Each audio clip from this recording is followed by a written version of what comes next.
நேற்று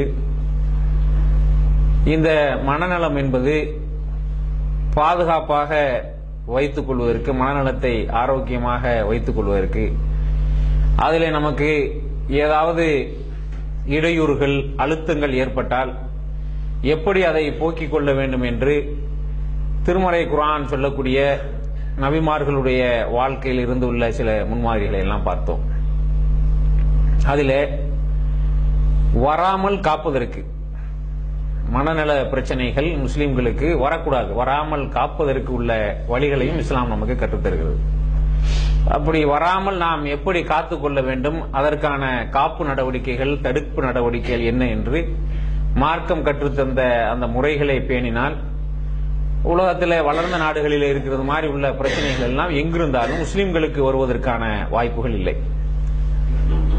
திருமறை குர்ஆனிலே அல்லாஹ் சுப்ஹானஹு வ தஆலா சூரா மஆரிஜ் 20வது அத்தியாயத்திலே சொல்லி காட்டுகின்றான், இன்னல் இன்சான குலிக ஹலூவா, மனிதனை பதட்டக்காரனாகவே படைத்திருக்கிறோம்.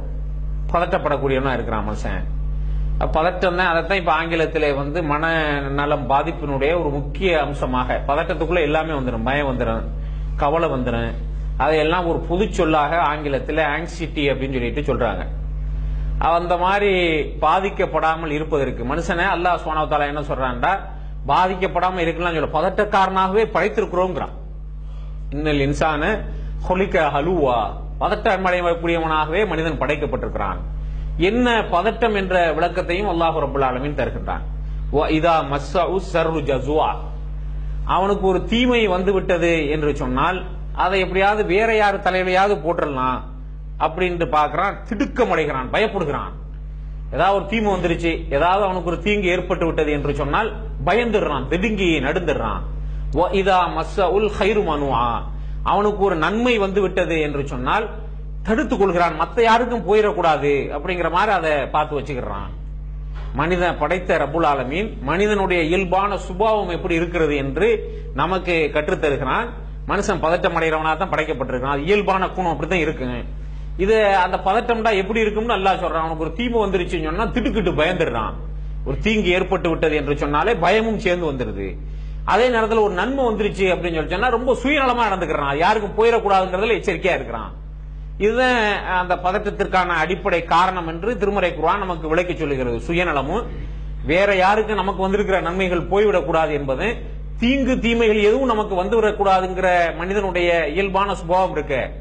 இந்த சுபாவம் தான் இந்த பதட்டத்திற்கு, மன இறுக்கத்திற்கு, மன அழுத்தத்திற்கு, இப்படி என்னெல்லாம் அவங்க பட்டியல் போடுறாங்களோ அதுக்கெல்லாம் காரணம் என்று அல்லாஹ் சுப்ஹானஹு வ தஆலா கற்றுத் தருகிறான். அப்ப இத எப்படி நாம வெல்வது, எப்படி இதிலிருந்து பாதுகாத்துக் கொள்வது என்பதற்கான பட்டியலையும் திருக்குர்ஆன் நமக்கு சொல்கிறது. இந்த மாதிரிலாம் இருக்கு. பதட்டம் அடையக்கூடியவனா மனிதன் படைக்கப்பட்டிருக்கிறான். அவனுக்கு ஒரு தீங்கு ஏற்பட்டது என்று சொன்னால் திடுக்குறான், பயப்படுறான். நன்மை வந்து விட்டது என்று சொன்னால் தன்னளவிலே தடுத்து வச்சுக்கிறக்கூடிய சுயநலமா நடந்துக்கிறான்.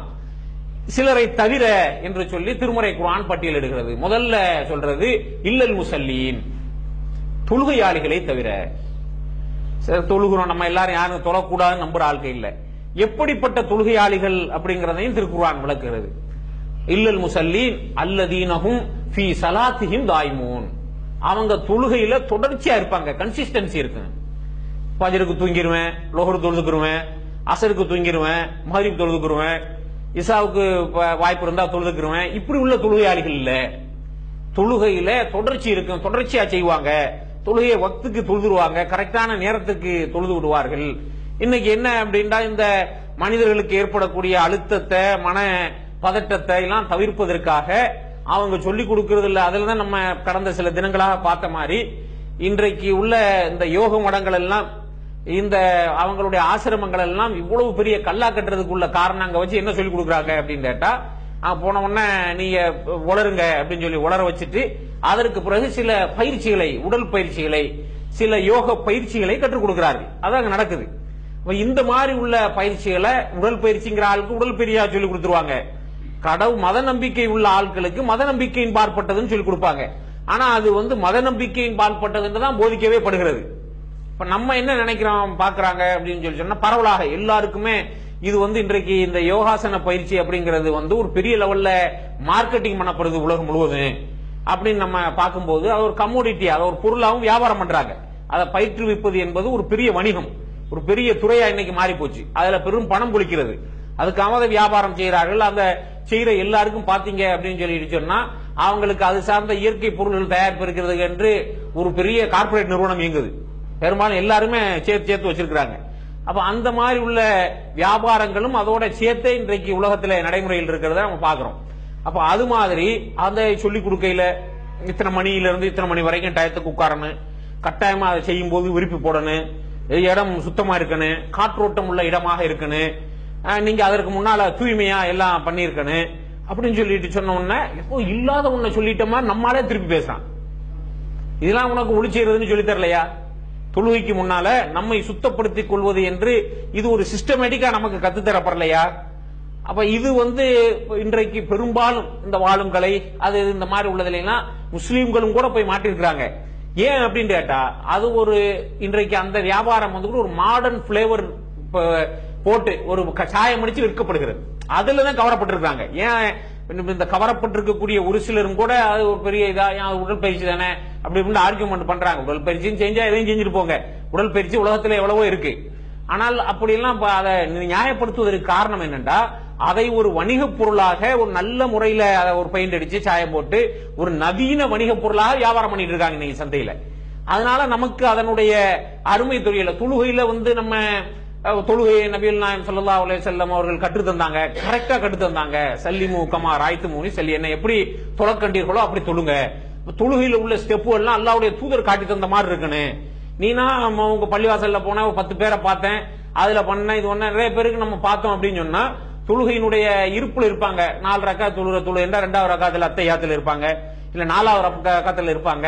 அதுல நமக்கு கால்லாம் எப்படி வைக்கணும் பொசிஷன் எல்லாம் சொல்லி தரப்பட்டிருக்குல்ல. 4வது இறுதி ரக்காத்துல எப்படி இருக்குன்னு, 2வது ரக்காத்துல எப்படி இருக்குன்னு பொசிஷன் எல்லாம் சொல்லி கொடுக்கப்படுது. இதே ஆளு என்ன சொல்லுவான் அப்படின்னா இந்த ஆசன பயிற்சியில் நாங்க பழகிட்டு வரோம்ல, பொசிஷன் மாறிடுச்சுன்னா பயனில்லைன்னு சொல்லுவான். நம்ம சொல்லி கொடுத்தோம் அப்படின்னு சொல்லிட்டு சொன்னா இதுல என்ன விதத்து, இதுல என்ன பூசு சேர்க்கிறது அப்படின்னு சொல்லி வாதம் பண்றதையும் நம்ம பாக்குறோம். தொழுகையில ஸ்டெப்ஸ் எல்லாம் இப்படி இருக்குப்பா, இதெல்லாம் கரெக்டா அல்லாஹ்வுடைய தூதர் நமக்கு காட்டி தந்திருக்காங்க. இதுல அந்த மாதிரி செஞ்சா உடல் பலன்களும் சேர்ந்து நமக்கு கிடைக்கக்கூடும். உடல் பலனுக்காக தொழுகை நமக்கு நடைமுறைப்படுத்தப்படல, தொழுகை கடமையாக்கப்படல. அதுல இறையச்ச பயிற்சி பெற வேண்டும் என்பதுதான் அடிப்படை. ஆனா ஏராளமான உடல் பலன்களை தந்திருக்கு. இத லண்டன்ல இருக்கிற டாக்டர் சாக்கிர்னு ஒருத்தர் ஆய்வு செய்து அதற்காக தொழுகையினுடைய அறிவியல் பயன்பாடு, உடல் நல பயன்பாடுகளை பற்றியே உடல் மனநல பயன்பாடுகளை பற்றிய ஒரு ஆய்வு செஞ்சு அந்த ஆய்வு கட்டுரைகளையும் பல இடங்கள்ல அவர் சப்மிட் பண்ணிட்டு அது ஒரு புத்தகமாகவும் வெளியே வந்திருக்கிறது. தொழுகையினுடைய அறிவியல், ஆங்கிலத்தில் தொழுகையினுடைய அறிவியல் உடல் மனம் சார்ந்த பயன்பாடுகள் என்ன அப்படின்ட்டு. அதுல ஒவ்வொரு நம்ம நிக்கிற நிலை, நிக்கும் போது கையை கட்டி இருப்பது அதனுடைய நன்மைகள், அதுக்கப்புறம் நம்ம ருக்குவுக்கு குனிறது, ருக்குவில் இருந்து எழுந்து கொஞ்ச நேரம் இருக்கிறது அதனுடைய நன்மைகள், சுஜூதுக்கு போறது, சுஜூதை ஏன் நம்ம எடை விட்டு விட்டு செய்யணும் அப்படிங்கிறதுக்கான நன்மைகள், இதெல்லாம் அவர் அந்த அறிவியல் ஆய்வுகளோட அறிவியல் காரணங்களோட விளக்குறார். ருக்கு செய்வதற்காக குனியும் போது எப்பவுமே சுஜூது தான் அதனுடைய அல்டிமேட் கோல், அதைத்தான் செய்ய போறான். மேக்சிமம் அல்லாஹ் வணங்குறதுக்குள்ள அல்லாஹ்வுக்காக தான் நபி ஸல்லல்லாஹு அலைஹி வஸல்லம் சொன்னாங்க, அடியான் தன்னுடைய இறைவனோடு நெருக்கமாக இருக்கிற நேரம் சுஜூது செய்யற நேரம். அப்ப அதற்காக போவதற்கு பட்டு கீழே போனா பிளட் சர்க்குலேஷன்ல கன்ஃபியூஷன் வந்துடும் உடம்புக்கு, மூளைக்கு நேர போகுதுல. சுஜூதுங்கிற நிலை என்ன அப்படின்னு கேட்டா உடம்புல உள்ள ஏறத்தால எல்லா ரத்த அழுத்தமும் மூளையில் கொடுக்கப்படக்கூடிய ஒரு நேரம். பிளட் சர்க்குலேஷன் மூளைக்கு கூடும். அப்ப அதுக்கு செய்யணும்டா அதுக்கு முன்னால ஒரு குளிஞ்சு எந்திரிக்கும் போது ஒரு லெவலான ஒரு சர்க்குலேஷன் கிடைக்கும். திருப்பி எந்திரிச்சு கொஞ்ச நேரம் நிற்போம், மறுபடியும் திருப்பி சுஜூதுக்கு போகக்கூடிய நேரத்துல மூளைக்கான ரத்த ஓட்டம் வலுப்பெறும். இன்றைக்கு உலகத்துல ஏராளமான பேருக்கு ஆஸ்மா மாதிரி உள்ள நோய்கள் எல்லாம் இருக்கிறது. இதெல்லாம் நுரையீரல் பிரச்சனை, நுரையீரலில் உள்ள சுவாச பாதையில் உள்ள பிரச்சனை. சுஜூது செய்வதை கரெக்டா செய்யறவங்களுக்கு பெரும்பாலான பேருக்கு இந்த தொல்லைகள் தொந்தரவுகள் இருக்காது. ஏன்னு சொன்னா அப்படி குனியும் போது நுரையீரலுடைய அந்த பொசிஷன் தலைகீழாக மாற்றப்படையில எல்லா ஏரியாவுக்கும் பிளட் சர்க்குலேஷன் கிடைக்கும். அதுல புண்ணு இருந்தாலும் ஆறி போகும், அதுல உள்ள பிரச்சனைகள் எல்லாம் போய்விடும் என்று உடல் பிரச்சனைகளுக்கும் மன பிரச்சனைகளுக்கும் மூளைக்கு ரத்த ஓட்டம் சீரடைந்து விட்டது என்று சொன்னால் மனதில் வரக்கூடிய தேவையில்லாத கவலைகள், அழுத்தங்கள் இவைகள் எல்லாம் மாறிவிடும் அப்படின்னு சொல்லிட்டு அவர் ஆய்வு ஒண்ணு செஞ்சிருக்காங்க. அந்த ஆய்வு அவரு பேர சிலவங்க எல்லாம் சேர்ந்து ஐரோப்பாவில தான் இந்த ஆய்வுகள் நடந்திருக்கிறது. என்ன அப்படின்னா இந்த வணக்க வழிபாடுகள் பிரேயர் அப்படின்னு அவங்க அதை அட்ரஸ் பண்றாங்க. தொழுகைக்கு மட்டும் செஞ்சாங்களா அதுக்கெல்லாம் செஞ்சாங்கிற எந்த தெளிவும் அதுல இல்ல. பிரேயர் பண்றவங்க, பிரேயர் பண்ணாதவர்கள் இப்படின்னு சொல்லிட்டு ஒரு சாம்பிள் எடுத்து 2500 பேர் கொண்ட சாம்பிள் எடுத்து இதை ஒரு சோதனைக்கு உட்படுத்துறாங்க. ஒரு 2500 பேரை வந்துகிட்டு எந்த வணக்க வழிபாடுக்கு போகாம நீ பாட்டுக்கு சும்மா திறந்து விட்டுறது. ஒரு 2500 பேரை நீ அடிக்கடி பிரார்த்தனை பண்ணு, வணக்க வழிபாடு செய்யி, பிரேயர் செய்யி, இப்படியா அவங்களை அந்த பிரேயர் எல்லாம் நீ மனசுல புரிஞ்சு செய்யி இப்படிலாம் சொல்லி கொடுத்து இவங்களுடைய மன ஆரோக்கியம் எப்படி இருக்கிறது, அவர்களுடைய மன ஆரோக்கியம் எப்படி இருக்கிறது சோதனை செய்து பார்க்கிறப்ப இந்த வணக்க வழிபாடுகளில் ஈடுபடக்கூடியவங்களுடைய மன ஆரோக்கியம் ரொம்ப சிறந்ததாக இருக்கு என்று அவங்க ஆய்வின் அடிப்படையில் நிரூபித்தும் இருக்கிறார்கள். அப்ப வணக்க வழிபாடுகளில் ஈடுபடுவது என்பது அல்லாஹ் சுப்ஹானஹு வ தஆலா அதுதான் இதுல சொல்லும் போது மனுஷன் பதட்டக்காரனா படைக்கப்பட்டிருக்கான். அவன் மன அழுத்தம், மன குழப்பங்களுக்கு எல்லாம் தொடர்ச்சியாக ஆளாகிறான். இந்த பதட்டத்தை அது எப்படி பதட்டம்னு சொல்றான் அல்லாஹ். அந்த பதட்டம் அவனுக்கு ஒரு நன்மை வந்துருச்சு, தீமை வந்துருச்சுன்னு சொன்னா திடுக்கிறான். நன்மை வந்துருச்சுன்னா அவன் அளவில் தடுத்து வைத்துக் கொள்ள முயற்சி செய்கின்றான். யாரை தவிர ஒரு பட்டியல் சொல்றான், இல்லல் முசல்லீன், தொழுகையாளிகளை தவிர, அல்லதீனஹும் ஃபீ ஸலாத்திஹிம் தாயிமூன், அவர்கள் தங்களுடைய தொழுகையில் தொடர்ச்சியா இருப்பாங்க, தொழுகையை விடாம கரெக்டான நேரத்திற்கு பேணி பாதுகாத்து வருவாங்க. அதற்கு பிறகு அல்லாஹ் சுப்ஹானஹு வ தஆலா அவங்க தொழுகையில நிலைச்சிருப்பாங்க, அவங்க அல்லாஹ்வுடைய வேதனை இருக்கு என்று நம்புவார்கள். மறுமை நாளை பற்றி நம்பிக்கை பூர்ணமா இருக்கு. மறுமை நம்பிக்கைக்கு இந்த உலகத்தில் உள்ள அழுத்தமான இறுக்கங்களுக்கு ஒரு பெரிய தொடர்பு இருக்கு. நம்ம இயல்பாகவே இங்க படக்கூடிய கஷ்டத்துக்கான கூலி அங்க அப்படின்னு எப்ப நினைக்க ஆரம்பிச்சோமோ இயல்பா பறந்துடும். இது ஒரு டெம்பரரி அரேஞ்ச்மெண்ட், இது ஒரு சின்ன வாழ்க்கை, வர்ற போற இடம். இந்த வாழ்க்கையில் பெருசான கஷ்டங்கள் நம்மளுக்கு என்ன நிரந்தரமா இருந்துட முடியும் என்று எண்ணுவது ஒரு பெரிய மன அழுத்தத்தை குறைக்கக்கூடிய ஒரு காரணமா இருக்கு. நமக்கெல்லாம் ஆரம்பத்திலிருந்து இந்த நம்பிக்கையெல்லாம் சொல்லி கொடுக்கப்பட்டா சில நேரத்தில் தொடர்ச்சியா கேட்கிற, தொடர்ச்சியா சொல்லப்படுற எதுக்குமே ஒரு பெருமதி வேல்யூ தெரியாம போயிடும் நமக்கு.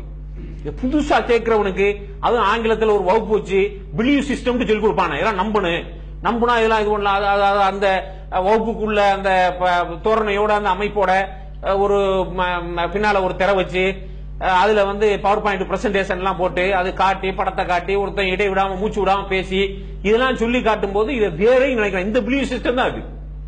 எதே ஒண்ணு உங்களை நம்ப வைக்கிறான். அதை நம்ப வைக்கிறதுக்கு என்ன வேலையா அதான் இஸ்லாம் நமக்கு திருப்பி திருப்பி சொல்லிட்டு வருது. அப்ப மறுமையை சார்ந்த நம்பிக்கை வேண்டும். அதற்கு பிறகு அல்லாஹ் சுப்ஹானஹு வ தஆலா அல்லதீனஹும் லிஃபுரூஜிஹிம் ஹாஃபிதூன் இல்லா அலா அஸ்வாஜிஹிம் அவ் மா மலக்கத் ஐமானுஹும், அவங்க தங்களுடைய வெக்கத்தலங்களை பேணி பாதுகாத்துக் கொள்வார்கள். தங்களுடைய மனைவிமார்களிடமோ, தங்களுக்கு அந்த காலத்துல அடிமைகள் அடிமைகளை மனைவிகளாக மாறி வைத்துக்கிறதுல தடை இல்லை, இப்ப இல்ல, அந்த முறை இல்லை. அப்ப அது அல்லாஹ் சுப்ஹானஹு வ தஆலா இல்லா அலா அஸ்வாஜிஹிம் அவ் மா மலக்கத் ஐமானுஹும் ஃபஇன்னஹும் கைரு மலூமீன் ஃபமன் இப்தரா வராஅ ذلك உலாயிக ஹுமுல் ஆதூன், இதை விட்டுட்டு வேற வழிகளை யாரெல்லாம் நாடுகிறார்களோ அதெல்லாம் ரொம்ப வழிகேடு அப்படின்னு சொல்லிட்டு அல்லாஹ் சுப்ஹானஹு வ தஆலா சொல்லி காட்டுறான். ஏன்டா இன்றைய காலகட்டத்தில் இந்த பாலுணர்வு அப்படிங்கிறது பெரிய மன உளைச்சலுக்கு காரணமானதாக, வாழ்க்கையவே நாசப்படுத்தக்கூடியதாக இன்றைக்கு உலகத்தில் அமைஞ்சிருக்கிறத பாக்குறோம். நீங்க செய்தித்தாள பத்திரிகையில எடுங்க, இதுல பாத்தீங்கன்னா கணவனை வேற ஒருத்தனோட சேர்ந்துக்கிட்டு கணவனை கொலை செஞ்ச மனைவி, வேற ஒருத்தையோட சேர்ந்துக்கிட்டு மனைவியை கொலை செய்த கணவன், இதெல்லாம் தொடர் செய்திகளா போச்சு. கணவனை பிள்ளைகளை எல்லாம் விட்டுட்டு வேற ஒருத்தனோட ஓடி போன பெண்மணி, இந்த மாதிரி பாலுணர்வுகள் ஒரு வரையறைக்கு உட்பட்டு வைக்கணுங்கிற ஒரு வழிகாட்டுதல்கள் நெறிமுறைகள் இல்லாம இது எப்படி வேண்டாலும் இருந்துக்கிற ஒரு நிறைய சொல்லுவாங்க. இந்த மாதிரி உள்ள காரியத்தை எல்லாம் சொல்லும் மாதிரி என்ன மனுஷனா மிருகமா அப்படின்னு கேட்பாங்க. மிருகங்களுக்கு பாலுணர்வு சார்ந்த ஒரு சரியான ஒழுங்குமுறைகள் இருக்குது. மிருகங்கள்லாம் அந்த அறிவியலை நம்ம பார்த்தோம் அப்படின்னு சொல்லி சொன்னா அதுக்கு அல்லாஹ் சுப்ஹானஹு வ தஆலா எவ்வளவு அறிவு வச்சிருக்கான்னு நமக்கு தெரியும். மிருகம் கற்பமான நிறைய மிருகங்கள், வீட்டு டொமஸ்டிக் அனிமல் நம்ம சொல்லக்கூடிய மாடு, ஆடு, கழுதை, இவைகளுக்கெல்லாம் அல்லாஹ் சுப்ஹானஹு வ தஆலா ஆற்றலை கொடுத்திருக்கிறான். அந்த ஆண் ஒரு பெண்ணோடு சேர வேண்டும் என்று சொன்னால் அது கர்ப்பமாக இருந்தா சேராது. அப்படி ஒரு ப்ரோசஸ் இருக்கு. அல்லாஹ் அப்படியே அதை ஏற்படுத்தி வச்சிருக்கிறான். அவ்வளவுதான். அது அவங்களுக்கு அது திருமணம் பண்ணி சேர்ந்து அப்படிலாம் உள்ள ஒரு வரையறை எல்லாம் இல்லைன்னா கூட இந்த ஆற்றலை, இந்த சக்தியை கொடுத்திருக்கிறான். இப்படி எல்லாம் புத்திசாலித்தனத்தோட மனுஷன் இருப்பானா? இப்படிலாம் இருக்கிறானா? எவ்வளவு மிருகத்தனமா, எவ்வளவு வெறித்தனமா இதுல நடந்துக்கிறாங்க. அப்ப இந்த உணர்வு கட்டுப்படுத்த வேண்டும். அதுக்கு போகாம இப்போலாம் நம்ம கவனிச்சோம் அப்படின்னு சொன்னா நவீன மீடியாக்கள், ஊடகங்கள் வந்ததற்கு பிறகு இது சார்ந்த ஒரு மனநோயாளிகளாகவே பெரும்பாலான பேரை இதை விட்டா இவனுக்கு வேற சிந்திக்கிறதுக்கு ஒண்ணுமே இருக்காது துனியாவில். இது மாதிரி அந்த நவீன ஊடகங்கள், தகவல் தொடர்பு, இது அதை எவ்வளவு நல்ல காரியங்களுக்கு பயன்படுத்தலாம். அதை அந்த சமூக வலைதளங்கள், ஊடகங்கள், இணையத்தை எல்லாம் நிறைய பேர் எதுக்கு பயன்படுத்துறாங்க? இந்த மாதிரி உள்ள தகவல்களை கிளர்ச்சி ஊட்டக்கூடிய விஷயங்களை பாக்குறதுக்கு தொலைக்காட்சியிலையும் வந்துட்டு ராத்திரிக்கு ஒரு 9-9:30 மணி ஆயிடுச்சு அப்படின்னு சொன்னா அவ்வளவு பேரும் புட்டியை தூக்கிட்டு ஓடி வந்துடுறான். எல்லாரும் அவன் தான் இருப்பான். ஒரு 6-7 மணில இருந்து அந்த வந்துட்டார் நோயை குணப்படுத்துறாருன்னு ஒரு கூட்டம் கத்திக்க தெரியுமா. 9 மணி ஆச்சுன்னா அவன் புட்டியை கடையை கட்டிக்கிட்டு போயிருவான். எல்லாம் இந்த டாக்டர்களா வந்துருவான். வந்து அவ்வளவு பேரும் இது சம்பந்தமான வைத்தியம் தான் எல்லாரும் சொல்லிக்கிட்டு இருக்கான். அப்ப இதுல சேர்த்து சொல்றவனோட என்ன சொல்றான், அந்த சுயமா இன்பம் பெற்றுக்கிறது இதெல்லாம் தவறு இல்லைன்னு போதிக்கக்கூடியவர்கள் அறிவியல் ரீதியா தவறு இல்லை, அதெல்லாம் ஒன்னும் பிரச்சனை இல்லை அப்படின்னு. இது நாம நர்வஸ் சிஸ்டத்தை வீக்கா இருக்கிறேன், இது பெரிய பிரச்சனையை உண்டாக்கிறேன், மன ரீதியாக அவர்களை பாதிக்க செய்யும். அதுதான் அல்லாஹ் சுப்ஹானஹு வ தஆலா என்ன சொல்றான், மனித்தரா வராஅதாலிக உலாயிக ஹுமுல் ஆதுன். மனைவிகளை சேருவதை தவிர அப்பால் வேறு வழிகளை யாரெல்லாம் நாடுகிறார்களோ அது பெரிய வழி கிடையாது, மன உளைச்சல தான் விட்டுருங்க. அவங்க இந்த அல்லாஹ் சொல்றானே யாரை தவிரன்னு ஒரு பட்டியல் சொல்றானே, அந்த தவிரங்கிற பட்டியலுக்குள்ள அவர்கள் வரமாட்டாங்க. அது மாதிரி வந்து இதற்கு அப்பால் செல்வது வந்து வரம்பு மீறுதல் அப்படின்னு மார்க்கம் நமக்கு கற்றுத்தருகிறது. அது மாதிரி அவர்கள் அமானிதங்களை பேணி பாதுகாப்பார்கள். பட்டியலில் அல்லாஹ் சுப்ஹானஹு வ தஆலா அல்லதீனஹும் ஃபி அமானாத்திஹிம் ஹாஃபிதுன். அவங்க அமானிதமாக, நம்ம அமானிதத்துக்கு ஒரு வரை இதெல்லாம் என்னதுக்கு பேசிக்கிட்டு இருக்கோம், அல்லாஹ் சுப்ஹானஹு வ தஆலா மனுஷன் பதட்டம் உள்ளவனா படைக்கப்பட்டிருக்கான். அவன் நன்மை தீமை வந்துருச்சுன்னு சொன்னா பதறான், அது நீ தீமை வந்து விட்டது என்று சொன்னால் திடுக்கிட்டுறான், நன்மை வந்துருச்சுன்னு சொன்னா சுயநலமா நடந்துக்கிறான். இதுல விதிவிலக்கு யாருன்னு சொல்லிட்டு இன்னென்ன காரியங்கள் செய்பவர்கள் ஒரு பட்டியல் போட்டு காட்டுறான். இந்த காரியங்கள் பூரா நம்மள்ட்ட இருக்கணும். இந்த காரியங்கள் எல்லாம் இருந்தா தான் ஒரு ஆரோக்கியமான மனநிலை உள்ளவர்களாக நம்ம வாழ இயலும். இது ரப்புல் ஆலமீன் சொல்லித் தரக்கூடிய வழிமுறை. இதுல தவிர்த்து கொள்வதற்கான ப்ரீகாஷன் மெசர்ஸ், இதிலிருந்து நம்மளை நாமே தற்காத்துக் கொள்வதற்கான வழிமுறைகள். அப்ப இதற்கான ஏற்பாடுகளை, இதற்கான சூழலை, இதற்கான வசிக்கும் சூழலை எல்லாம் நம்ம சேர்த்து உருவாக்கிக்கணும். ஏண்டா இன்றைக்கு வந்து இந்த பாலியல் ரீதியிலான பிரச்சனைகளுக்கு அதற்கு வந்து ஒரு வரையறை இல்லைங்கிற ஒரு நிலை வந்து கட்டுப்பாடு வேணும். அதுக்கு ஒரு கட்டுப்பாடு வேணும். வெக்கப்படணும். இன்னாரெல்லாம் இருக்காங்களா, நம்ம இப்படி நடந்துக்கிட்டோம்டா எப்படி நினைப்பாங்கடா, சுற்றுப்புற சூழத்தை பார்த்து வெக்கம் ஈமான்ல ஒரு பகுதி. இதுக்கு வெக்கப்படணும், இதுக்கு வெக்கப்பட போறோம், தேவையில்லாததுக்கெல்லாம் வெக்கப்படணும் அப்படின்ற ஒரு தன்மை இருக்கு. இந்த மாதிரி உள்ள காரியங்கள் எதற்கு உண்மையிலே வெக்கம் நம்மளை பாதுகாக்கணுமோ அதுக்கெல்லாம் வெக்கப்படுற பழக்க வழக்கம் இல்ல. அப்ப இதுக்கு அப்பால் நாம வேறு வழிகளை நாடினோம் என்று சொன்னால் அது வரம்பு மீறுதல், கடுமையான அல்லாஹ் சுப்ஹானஹு வ தஆலா சொல்லக்கூடியது.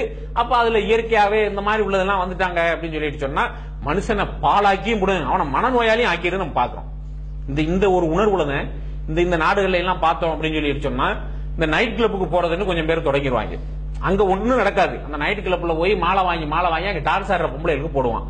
போட்டுட்டு கடைசியில காலில் செருப்பு இல்லாம, போடுறதுக்கு மாத்து துணி இல்லாம, ஜெயில இருந்து கடன் பட்டு பிரச்சனையில் ஆகி அவன் அவனுடைய கண்ணிய கௌரவத்தை எல்லாம் சமூகத்தில் எப்படி இருந்தானோ எல்லாத்தையும் இழந்து கேவலப்பட்டு கடைசியில வந்து ஒரு பிச்சை எடுக்கிற நிலைக்கு வந்து அவங்களை கொண்டு போய் தள்ளக்கூடிய வேலையை எந்த உணர்வு தூண்டுச்சு, எது செஞ்சிச்சு? இதையே வந்து ஒரு பெரிய தொழிலாக, ஒரு பெரிய வியாபாரமாக இங்க அதற்காக புரோக்கர்ஸ் எல்லாம் போட்டு இங்க நடக்குது. பெரிய நண்பன் மாதிரி வந்து பழகுவான், இழுத்துக்கு போயிடுறாங்க ஆட்களை.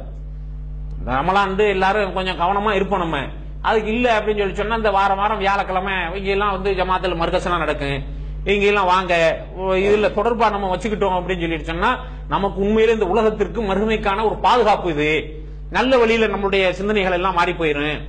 யாராவது ஒருத்தர் இருக்கிறவன் சொல்லுவான், இப்படி ஓயாம போய்கிட்டு ஒரு நாளைக்கு போனா அவ்வளவு முடிஞ்சு போச்சு.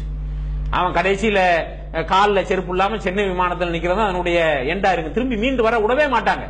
நிறைய கேசுகள் நம்ம இங்க பார்த்திருக்க கூடும். அப்ப இது வந்து இவனை உலகத்திலையும் அழிச்சிருது. உலகத்தில் அவனுடைய மான மரியாதை, அவனுக்கு இருந்த கௌரவம், கண்ணியத்தை எல்லாம் பாழாக்க செஞ்சிருது. இதனால எவ்வளவு இறுக்கத்திற்கு மன நெருக்கடிக்க ஆளாகும். இருந்தாலும் அதில் அந்த போதைக்கு ஆளாகி போயிடுறான். அதுல இருந்து வெளியே வர மாட்டான். என்னத்தை வேணும்டால் இழப்பான், என்னத்தை வேணும்டால் இழக்க தயார் நிலையில இருப்பான்.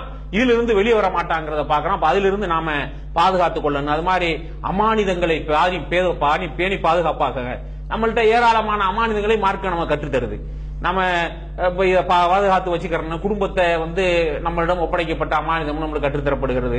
வேலை நம்ம எங்க செய்யறோமோ அது நம்மளிடத்துல ஒப்படைக்கப்பட்டிருக்கக்கூடிய அமானிதம். ஒப்பந்தம் இருக்கிற வரைக்கும் அது அமானிதம் தான். அதை நிறைவேற்றுறதுக்கு நம்ம ஒப்பந்தம் செய்திருக்கோம். ஒரு மூமின் அதுல கரெக்டா தெளிவா இருக்கணும். இப்படி சமூகத்தில, குடும்ப வாழ்க்கையில ஏராளமான நிலைகளில் நம்மிடத்தில் அமானிதங்கள் ஒப்படைக்கப்படுகிறது. இதெல்லாம் அல்லாஹ் சுப்ஹானஹு வ தஆலா அமானிதங்களை பேணி பாதுகாப்பான். அல்லதீனஹும் ஃபீ ஷஹாதாத்திஹிம் ஹாஃபிதூன். அவங்களுடைய வாக்குறுதிகளை பேணி பாதுகாப்பாங்க. வாக்குறுதி கொடுத்துட்டாங்க, வர்றேன்னு சொன்னா வர்றேன் தான், முடியாதுன்னு சொன்னா முடியாது, தர்றேன்னு சொன்னா தர்றேன், இப்படி ஒரு வாக்கு அளிச்சிட்டோம், சில நேரங்களில் நம்முடைய ஒன்னு நினைச்சு சொல்லியிருப்போம், அது மீறி போயிடும், சக்திக்கு மீறி போயிருங்கிறதுல பிரச்சனை இல்லை, மனிதர்கள் எல்லாருக்குமே நடக்கிறது. ஆனா தொடர்பு அதே வச்சிடக்கூடாது. சொல்லிட்டு வாக்குறுதிகளை அள்ளி வீசி விட்டு நம்ம ஒரு அரசியல் இல்லைங்களாம் இப்ப ஒரு 5 வருஷத்துக்கு ஒரு முறை நம்ம எல்லாம் பொய்யான வாக்குறுதிகள் கொடுத்து ஏமாத்தப்பட்டு தானே ஆளப்பட்டுக்கிட்டே இருக்கிறோம் தொடர்ச்சியா. அப்ப இந்த மாதிரி வாக்குறுதிகளை பப்ளிக்ல அடுத்த 5 வருஷம் கழிச்சு நம்ம 5 வருஷத்துக்கு முந்தி உள்ளதெல்லாம் மறந்துடுவோம் அப்படிங்கறதுனால தைரியமா இன்னொரு 5 வருஷத்துக்குள்ள பொய்யே எல்லாரும் சொல்லுவோம், அப்படி செய்வோம் அப்படி செய்வோம் இப்படிலாம் சொல்லுவாங்க. அப்ப வாக்குறுதி மீறுதல் என்பது ரொம்ப சாதாரணமா இந்த உலகத்துல பப்ளிக்ல நடக்குது. அப்ப அது நம்ம இண்டிவிஜுவலுக்கு தனிப்பட்ட ஆட்களா இருந்தாலும் சரி, பொதுவுலையா இருந்தாலும் சரி, நம்முடைய வாக்குறுதிகளை பேணி பாதுகாக்க வேண்டும். அதே மாதிரி அல்லாஹ் சுப்ஹானஹு வ தஆலா அந்த தொடர்ச்சியில அல்லதீனஹும் ஃபி ஸலாத்திஹிம் ஹாஃபிதூன் அப்படின்னு சொல்லி அந்த தொடர்ச்சியை முடிக்கிறான். அவங்க தங்களுடைய தொழுகைகளை பேணி பாதுகாத்துக் கொள்வார்கள்.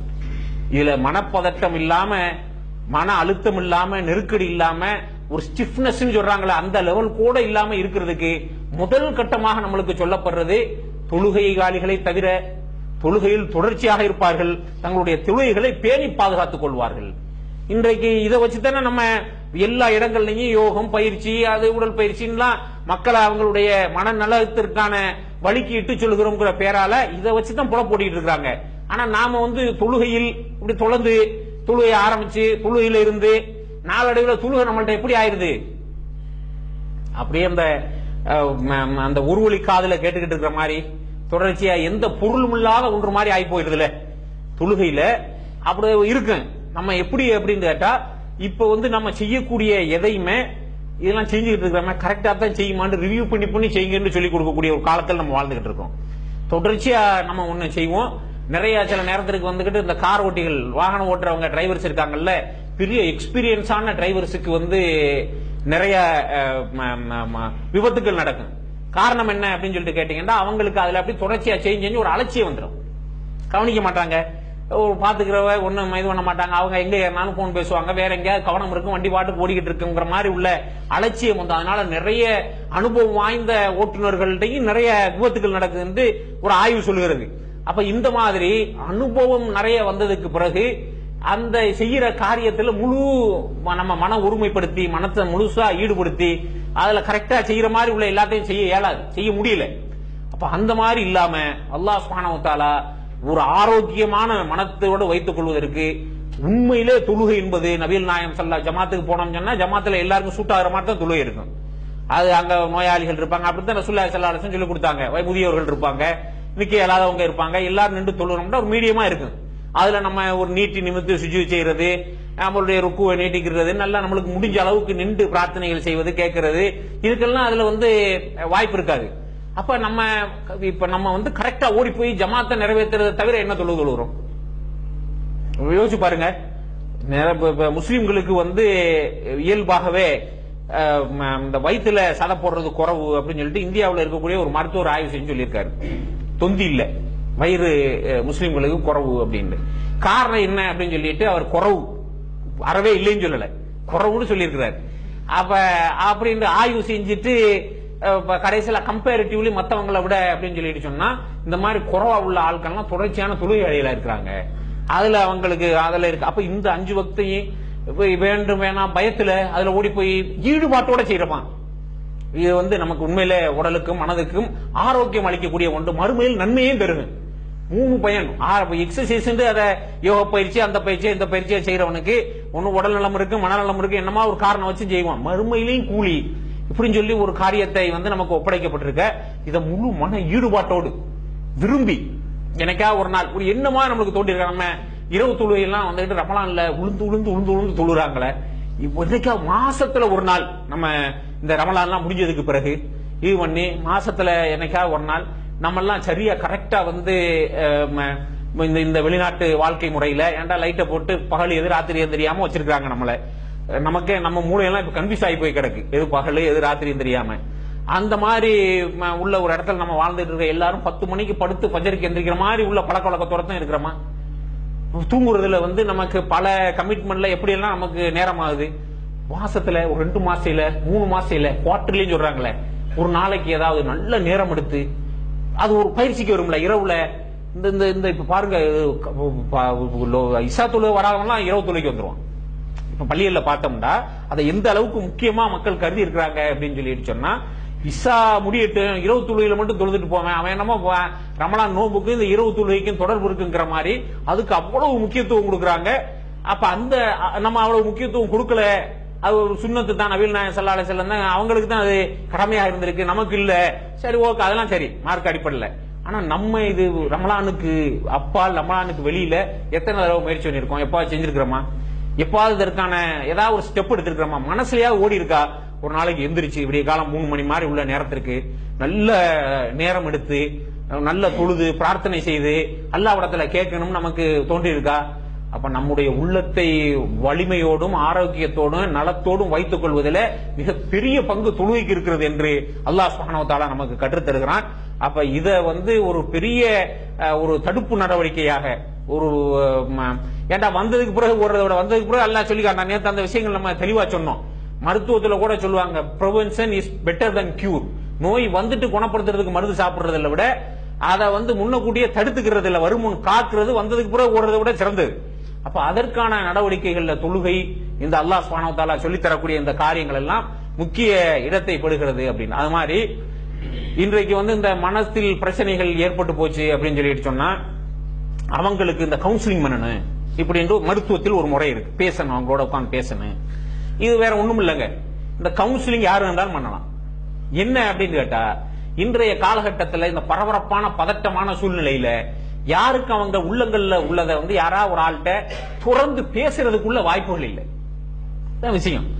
இதுல இந்த பெரிய பெரிய குரு ஞானி இவர் அவர்கிட்ட போன கண்டேன், எனக்கு பெரிய ஆரோக்கியம் கிடைச்சிருச்சு அப்படின்னு சொன்னா, இவங்களுக்காக ஒரு நேரத்தை ஒதுக்கி ஒரு மணி நேரம் சொல்றத பூரா அவன் ரொம்ப அவனோட ஒன்றி போய் கேட்பான். கேட்ட உடனே இவன் மேட்டர் என்ன அப்படின்னு கேட்டா, இதுக்கு முன்னால இவன் பிரச்சனையில எவனுமே போய் கேட்டதில்லை. அது மாதிரி நம்ம இது சார்ந்த படிப்புகள், இது சார்ந்த கல்விகளாக இதுல ஏராளமான ஆராய்ச்சிகள்லாம் மனுஷனுடைய உளவியலை பற்றி நடந்திருந்தாலும் கூட, நீங்க ஒரு மனதத்துவ டாக்டர்கிட்ட போனீங்க, உளவியல் நிபுணர்கிட்ட போனீங்கன்னு சொன்னா அவர் என்ன செய்யறாரு, அவர் உட்கார்ந்து உங்களை பேச சொல்லி 1 மணி நேரம் கேட்பாரு. அவ்வளவுதான். இந்த தெராபி வேற ஒண்ணுமே இல்ல, பேச சொல்லி 1 மணி நேரம் உங்களை கேட்பாரு. சில நேரங்கள்ல நிறைய பேர் பாதிக்கப்படுறது என்ன அப்படின்னு சொல்லிட்டு சொன்னா, என்னமா ஒரு தவறு நடந்து போகும், அந்த தவறை உள்ளே போட்டு குழப்பிட்டு இருப்பாங்க, மனசுக்குள்ளே வச்சு அதிலே குழப்பி அது ஒரு மென்டல் ஸ்டிஃப்னஸ் ஆகி அப்புறம் மென்டல் ஸ்ட்ரெஸ் ஆகி அது தூக்கமின்மைங்கிற ஒரு நிலை கொண்டு போயிரும். கடைசியில படுத்தா தூக்கம் வராது, படுத்தே கிடப்பாரு, கண்ணெல்லாம் மூடி இருக்கு, எல்லாம் பண்ணு, கடுமையான விழிப்பு நிலை என்று ஒண்ணு உருவாகிரும். அந்த மாதிரி உள்ள இன்சோமியா அப்படின்னு சொல்லிட்டு அந்த நிலையை சொல்றான். ஒரு நோய், மன நோயில ஒரு அங்கம், அப்படி ஒண்ணுமே நடக்காதுங்கிற மாதிரி ஒரு நிலை வந்துடும், கண்ணை ஒத்தவே முடியாது. அந்த ஒரு நிலைக்கு வந்துருச்சு அப்படின்னு சொல்லி சொன்னா மனநிலை பாதிப்பினுடைய உச்சகட்டம் அது. இதுக்கெல்லாம் காரணம் என்ன அப்படின்னு சொல்லி பொதுப்படுத்தி கண்டுபிடிக்கல, ஏதாவது ஒரு குற்ற உணர்வு அவங்களை தூண்டிக்கிட்டே இருக்குங்க. குற்ற உணர்வு வலியுறுத்திக்கிட்டே உள்ள இருந்து உறுத்தி கொண்டே இருக்குங்க. அப்ப இது வெளியே போகணுங்கிறதுக்கு தான் இதையெல்லாம் இது பண்ணி வாங்க என்கிட்ட தனியா பேசுங்க. தேவாலயங்கள் என்ன நடக்குது, அங்க உள்ளவர்கிட்ட போய் நேரடியா சொல்லிட்டோம் அப்படின்னு சொல்லிட்டு சொன்னா ஒரு மனுஷன் கேட்கலான்னு பாக்குறான். சொல்லிட்டோம் அப்படின்னு சொல்லிட்டு சொன்னா நம்ம ஓகே எல்லாம் மனுஷாச்சு போயிட்டு அப்படின்னு சொல்லிட்டு சொன்னோம்னா எல்லாம் முடிஞ்சு போச்சு, மனசுல உள்ளதை இறக்கி வச்சாச்சு. இது ஒரு உளவியல். இஸ்லாம் தான் இதற்கு நம்மளுக்கு ஒரு அழகான வலசலை துறைந்து வைத்திருக்கிறது. அந்த மாதிரி தெளிவா யாருமே சொல்ல முடியாது. அல்லாஹ் சுப்ஹானஹு வ தஆலா பாவ மன்னிப்பு கேட்க சொல்லி அழைக்கிறான். குல்யா இபாதி அல்லதீன அஷ்ரஃபு அலா அன்ஃபுசிக்கும் லா தக்லது மிர் ரஹ்மத்தில்லாஹ். அது தனக்குத்தானே கேடு செய்து கொண்ட, தனக்குத்தானே அநீதி செய்து கொண்ட என்னுடைய அடியானே. யார கூப்பிடுறான்? நல்லவனை கூப்பிடல, அழைக்கிறது நல்ல சாலிகான நல்லடியான எல்லாம் கூப்பிடல, மூமினே முஸ்லிம் கூப்பிடல. அழைக்கிறது யாரு?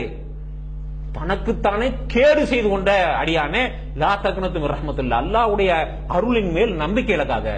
இன்னல்லாஹ யஃபிரு துனூப ஜமீஆ, அல்லாஹ் எல்லா பாவங்களையும் மன்னிக்க போதுமானவன். இதுக்கு மேல உள்ள அழைப்பு எங்க இருந்து வரணும்?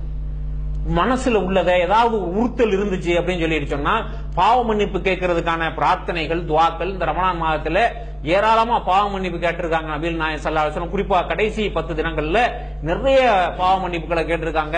நபிமார்கள் எல்லாம் அவருடைய செய்த பிழைகளுக்கு, மன உறுத்தலுக்கு தொடர்ச்சியாக பாவ மன்னிப்பு கேட்டு மீண்டிருக்கிறாங்க. திருமறை குர்ஆன்ல ஆதம் அலைஹிஸ்ஸலாம் பாவ மன்னிப்பு கேட்டு அல்லாஹ்ட்ட இருந்து மீண்டு வந்திருக்காங்க. அல்லாஹ்வுடைய கட்டளையை அல்லாஹ் போட்டதை மீறிட்டோம் அப்படிங்கிறதுக்காக.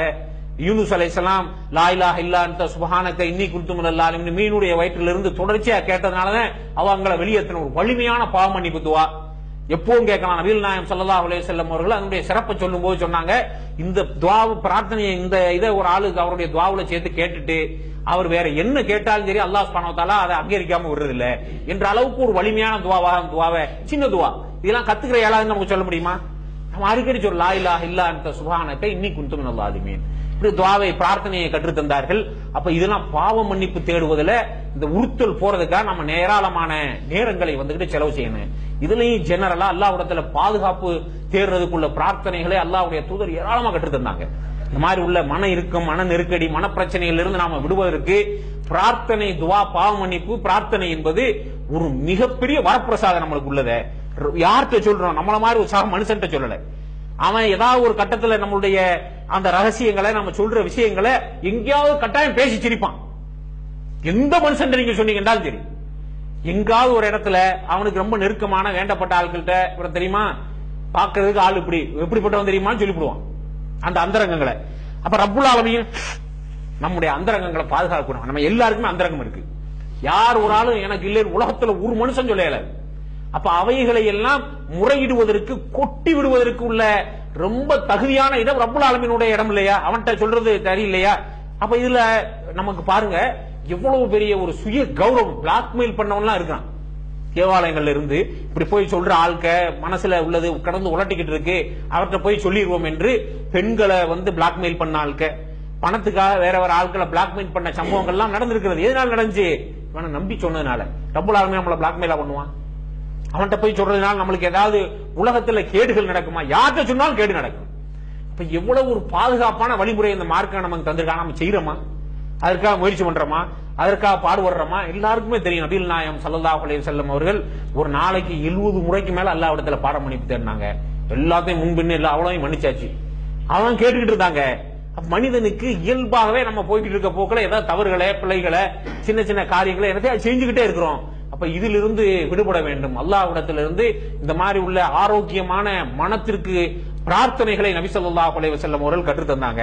நிறைய துஆ நம்ம தொழுகையிலும் கேட்கிறோம், விளங்கி கேட்கணும். அல்லாஹும்ம இன்னி அஊது பிக்க மினல் ஹம்மி வல் ஹஸனி வல் அஜஸி வல் கஸலி வல் புஹ்லி வ ததஅத் தைனி வ கலபத்திர் ரஜால் இப்படி ஒரு துஆ. இது மாதிரி வார்த்தைகள் அங்கிட்டு இங்கிட்டு மாறி ஏராளமான பிரார்த்தனைகள் அல்லாஹ்விடத்துல பாதுகாப்பு தேடுகிறேன்னு கற்றுத் தந்தாங்க. துக்கத்துல இருந்து, துக்கம் பிடிச்சுக்கிருச்சு, ஏதாவது ஒரு கவலை மாதிரி மனசை ஆக்கிரமிச்சுக்கிருச்சுன்னு சொன்னா அது ஒரு பிரச்சனையா. எனக்கு கவலையில இருந்து பாதுகாப்பு தேடினாங்க.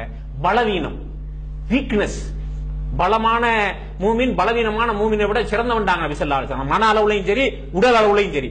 பெரும்பாலும் இன்றைக்கு வீக்னஸ், பலவீனம்ங்கிறது உடல் சார்ந்த பிரச்சனையே இல்லைன்னு அறிவியல் நிரூபிச்சிருக்கு. மனம் சார்ந்த பிரச்சனை தான் பலவீனம். சோம்பேறித்தனம் உடல்ல உருவாகுது இல்ல, மனசுல உருவாகுது. சோம்பேறியா இருக்கிறவன் உடல் ப்ராப்ளம் இல்ல, மன ப்ராப்ளம், மனநோய். அப்ப சோம்பல்ல இருந்து நபி ஸல்லல்லாஹு அலைஹி வஸல்லம் அவர்கள் பாதுகாப்பு தேடினாங்க.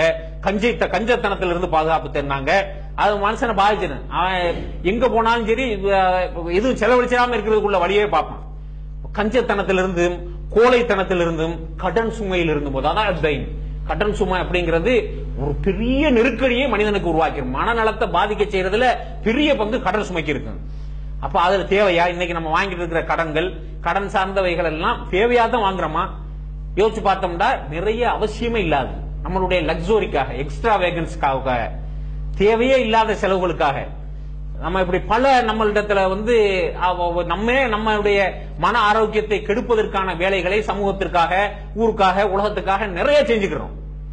யார் ஒரு பக்கத்து பெண்கள்கிட்ட குறிப்பாக யாராவது நகை வாங்கி போட்டாங்க அப்படின்னு சொன்னா அதுக்கு பதிலா நம்மளும் அதே மாதிரி வாங்கி காட்டணும் என்ன தோணுது? அதுக்குள்ள தகுதி இருக்கா? நமக்கு அதுக்குள்ள பொருளாதார இது இருக்கா? இதை வாங்கி கொடுக்கிற ஒரு சொந்தத்துல பணம் கையிருப்பு வச்சிருந்தா வாங்கி கொடுக்குறாரா? இதெல்லாம் யோசிச்சிருக்கிறோமா அப்படின்னாட்டா இல்ல. அப்ப இந்த மாதிரி நம்முடைய பயனில்லாத கஞ்சத்தனம், சோம்பேறித்தனம், இந்த மாதிரி நம்ம தேவையில்லாத அவைகள்ல நம்ம பணத்தை செலவு செய்யறது, இதுல இருந்தெல்லாம் கடன் சுமை ஏற்படுவதற்கு இது காரணமாக அமைந்து விடுகிறது. அப்ப கடன் வாங்குவதற்கு முன்னால் யோசிச்சு உண்மையிலே அவசியம் தானா, அவசியம் தவிர்க்க முடியாத சூழ்நிலைன்னு சொன்னா வாங்கிட்டு ஆகணும். ஆனால் தவிர்ப்பதற்கான வாய்ப்புகள் நம்முடைய வாழ்க்கையில ஏராளமா இருக்கு. கடன் சுமையில் இருந்து அது பெரிய மன இறுக்கத்தை உண்டாக்கக்கூடியது. அது மாதிரி மற்றவர்களுடைய அடக்குதல், யாரா ஒருத்தவங்க நமக்கு மேல ஆதிக்கம் செலுத்தி நம்ம புடிச்சு வச்சிருக்கிறதுக்குள்ள அது ஒரு நெருக்கடி. அது அரசியல் சார்ந்ததாக இருந்தாலும் சரி, இந்தியா மாதிரி உள்ள நாட்டுல நம்ம எல்லாம் இப்ப அடங்கி ஒடுங்கி வாழணுங்கிறதுக்கான ஸ்டெப்பு தான் அடுத்தடுத்து கொண்டு போகப்படுறது. நம்ம பார்க்கும்போது மாட்டு தெரியாது இதுன்னு ஒன்னு ஒரு தனி சம்பவங்களாக ஐசோலேட்டட் இன்சிடென்ட்ஸா பாக்குறோம். அது அப்படி இல்ல, அது எல்லாமே ஒன்னோட ஒண்ணு தொடர்புடையது. அதனுடைய எண்டு என்ன அப்படின்னு கேட்டா, இவங்க எல்லாம் இரண்டாம் தர குடிமக்கள் மாதிரி அடங்கி வாழணுங்கிறது அதனுடைய அண்டர் டோன், அதில் இருக்கக்கூடிய அடிக்கோடு அதுதான். அப்ப இது இப்படியும் இருக்கு. எங்கேயாவது நம்ம சேர்ந்து இருக்கக்கூடிய ஒரு இடத்துல எவனோ ஒருத்தன் சம்பந்தம் இல்லாம நம்மளை கட்டுப்பாட்டுல வச்சுக்கிடுவான். இப்படி மற்றவர்களுடைய அடக்குமுறைகளில் இருந்து நம்ம நபிகள் நாயகம் ஸல்லல்லாஹு அலைஹி வஸல்லம் அவர்கள் அல்லாஹ்விடத்துல பாதுகாப்பு தரணும். அது மாதிரி அல்லாஹும்ம இன்னி அஊது பிக்க மினல் இல்மின் லா யன்ஃபஉ, பயனில்லாத கல்வியில் இருந்து அல்லாஹ்விடத்துல பாதுகாப்பு தரணும். இன்னைக்கு பெரிய பிரச்சனை இன்ஃபர்மேஷன் ஓவர்ஹாமிங். நிறைய குப்பை தகவல்கள் நமக்கு குவியுது. சமூக வலைதளங்கள், ஊடகங்கள் இல்ல நம்ம பார்த்து படிச்சு கேட்டுக்கிட்டு இருக்க எல்லாமே நமக்கு உபயோகமானதா? தேவையில்லாத நிறைய செய்திகள், மனத்தை பாதிக்கிற மாதிரி செய்திகள் நம்ம நிறைய பார்க்கிறோம். இனி அடுத்தாப்புல மனிதன் நிறைய செலவு செய்ய இருக்கிறது என்ன அப்படின்னு கேட்டா, தனக்கு இந்த தகவல்கள் தான் வரணும், இது மாதிரி உள்ள தகவல்கள் வரக்கூடாது அப்படிங்கிறதுக்காக ஒரு செயலி கொண்டு வர போறான் அடுத்தாப்புல. இந்த செயலி காசு வாங்கிட்டு தான் வரும். ஆப் போன்ல நம்ம எல்லாத்தையும் இருக்குல்ல, பணம் வாங்கிட்டு தான் இந்த செயலி. அவனே தகவலையும் தயாரிப்பான், அவனே கிருமியும் தயாரிப்பான், நோக்கி உள்ள மருந்தையும் தயாரிப்பான், ரெண்டுலையும் சம்பாதிப்பானே. அப்ப அதே மாதிரி அவனே இப்ப இந்த திறந்த வீட்டுக்குள்ள எல்லாம் வந்துடுற மாதிரி உள்ளதையும் தயாரிப்பான். இது கட்டுப்புறப்படுத்த போறதுக்குள்ள செயலியும் அவன் தான் கொண்டு வர போறான். அப்ப அதுக்காக நாம எல்லாம் செலவழிக்க இருக்கிறோம். உலகமே இப்ப அதை நோக்கி ஓடிக்கிட்டு இருக்கு.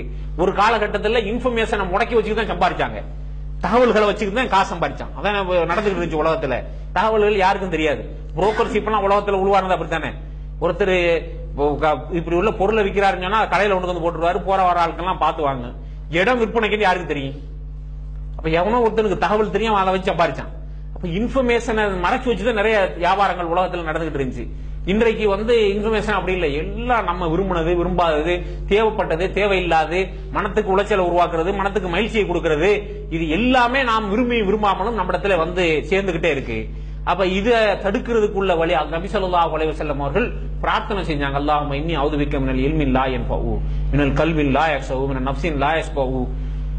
எனக்கு அந்த அடங்காத மனம் இருக்கு, திருப்தி அடையாத உள்ளம், அதுல இருந்து பாதுகாப்பு தேடுறேன். அல்லாஹ் தந்திருக்கிறதுல உள்ளம் திருப்தி அடையணும்.